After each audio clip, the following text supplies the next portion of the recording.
Hello guys, welcome back to my channel. I hope you all guys are doing well. So today we are going to talk about Poland seasonal work visa. जी हाँ दोस्तों, आज हम बात करने जा रहे हैं पोलैंड सीजनल वर्क वीज़ा के बारे में।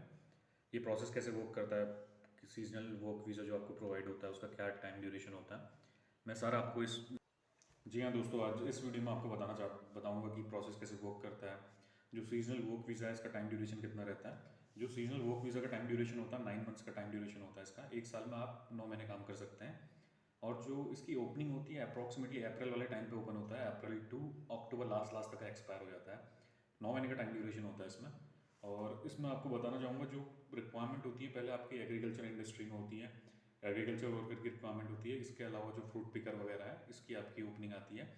ये जो प्रोफाइल है इसके अंदर कंसिडर होते हैं। इसके अलावा आपका जैसे टूरिज्म इंडस्ट्री है, रेस्टोरेंट लाइन है, तो इसमें जो एम्प्लॉय हायर होते हैं सीजनल वर्क वीज़ा के अंदर हायर होते हैं, जिसका टाइम ड्यूरेशन ओनली 9 मंथ होता है। और बताऊंगा कि इसमें वेजेस क्या होते हैं। जो वेज रेट होता है आपका, जो ईयू के एम्प्लॉय हैं, जो वहाँ के एम्प्लॉय काम करते हैं, जो यूरोप यूनियन के 27 कंट्रीज़ हैं, अगर इसके अंदर कोई काम करना चाहता है तो उनको कोई वीज़ा अप्लाई करने की ज़रूरत नहीं होती।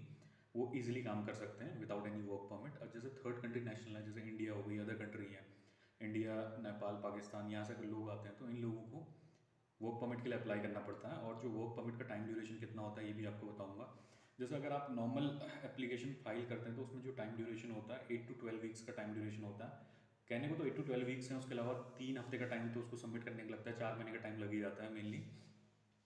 तो जो ये वाला प्रोसेस होता है इसमें जो मिनिमम टाइम होता है 13 दिन के अंदर आपका, जैसे आप सबमिट करते हैं अपने, जो आपका एम्प्लॉयर आपके बिहाफ में वोइवुडशिप ऑफिस में आपकी फाइल सबमिट करता है, उसके 13 दिन के अंदर आपका वर्क परमिट आ जाता है।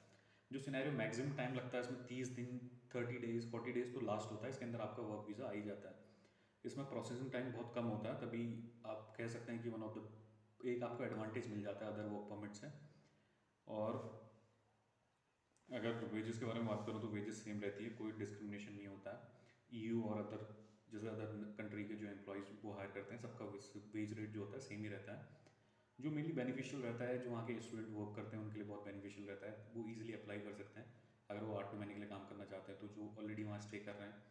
और जो ईयू नेशनल है, जो पार्ट टाइम काम, कुछ टाइम के लिए काम, सीजनल वर्क देखना चाहते हैं, तो उनके लिए बहुत ईजी प्रोसेस होता है।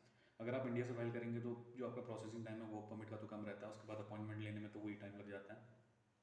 But as compare to other D category work visa, जो लॉन्ग टर्म वर्क वीज़ा होता है, जैसे 1 2 3 साल का जो वर्क वीज़ा होता है, उसके बदले आप याला अप्लाई कर सकते हैं। इसमें टाइम ड्यूरेशन थोड़ा कम लगता है, उसमें 6 से 8 महीने का टाइम ड्यूरेशन प्रोसेसिंग में लग जाता है। और इसका जो प्रोसेसिंग टाइम है 2 से 3 महीने के अंदर आपका प्रोसेस हो जाता है, फाइनल वीज़ा आपके पास आ जाता है इसमें।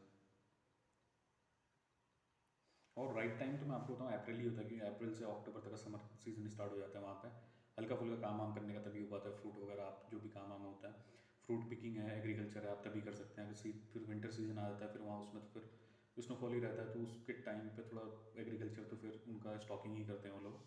जो मेन टाइम, जो पीक टाइम रहता है इसका गर्मियों के अप्रैल के बाद ही रहता है। मार्च अप्रैल से सितंबर अक्टूबर तक का जो टाइम ड्यूरेशन, तब तक इसमें काम, जिसके लिए वीज़ा प्रोवाइड होता है। अप्रैल वाला टाइम रहता है, अप्रैल टू जो वो एक्सपायर होता है, अक्टूबर नवंबर में एक्सपायर हो जाता है। और जो इसका डिसएडवांटेज अगर आपको कहूँ तो डिसएडवांटेज ये है कि एक साल में आप 9 ही महीने काम कर सकते हैं। जो 3 महीने का टाइम ड्यूरेशन है उसमें आप कोई काम नहीं कर सकते हैं। अगर 9 महीने का आपको प्रोवाइड होगा तो फिर आप 9 महीने करेंगे, फिर आपको नया वर्क परमिट अप्लाई करना पड़ता है, ऐसे प्रोसेस वर्क करता है। आप लोग चेक कर सकते हैं अपनी रिक्वायरमेंट के अकॉर्डिंग, आप अपना वीज़ा फाइल कर सकते हैं। अगर आप 12 मंथ 12 मंथ्स का आप अगर हल्का फुल्का पेशेंस है तो आप 12 मंथ्स 1 ईयर का वर्क वीज़ा अप्लाई कर सकते हैं, उसको रिन्यू भी कर सकते हैं। उसमें ऐसा रहेगा कि आप एक साल पूरा काम कर सकते हैं और ये कोई टाइम ड्यूरेशन नहीं होगा कि गर्मियों में ही आप काम कर सकते हैं। अप्रैल आपका टाइम का रिस्ट्रिक्शन कुछ नहीं होगा। जो 1 ईयर का वर्क परमिट होता है उसमें तो ऐसा होता है कि आपका कोई भी टाइम आप फाइल कर सकते हैं अपना वर्क परमिट। तो एक एडवांटेज रह जाता है एज़ कम्पेयर टू अदर, जो as compare to this season work visa. और जो आप, जो अदर, जो लॉन्ग टर्म वर्क वीज़ा लेते हैं उसमें एक बेनिफिट ये रहता है कि 3 महीने बाद आप टीआरसी फाइल कर देते हैं। और जो सीजनल वर्क वीज़ा ऐसा रहता है कि जब आप टीआरसी फाइल करते हैं तो आपका एम्प्लॉयर का कंसेंट बहुत ज़रूरी होता है। बहुत से केस में ऐसा होता है 3 महीने तो मिनिमम टाइम रहता है टीआरसी फाइल करने का, और 9 महीने कभी कभी ऐसा हो जाता है कि 1 साल भी लग जाता है। बहुत लोकेशन टू लोकेशन डिपेंड करता है किसी में। और अगर सीजनल वर्क वीज़ा में आप अप्लाई कर रहे हैं, आपको अगर 9 महीने के अंदर टीआरसी वगैरह आप फाइल भी नहीं कर सकते। अगर आपका टाइम ड्यूरेशन ज़्यादा हो जाता है तो फिर एम्प्लॉयर आपको शो करेगा कि आप पे कोई वर्क वीज़ा है नहीं, तो फिर आप टीआरसी में थोड़ा इशू आ जाता है।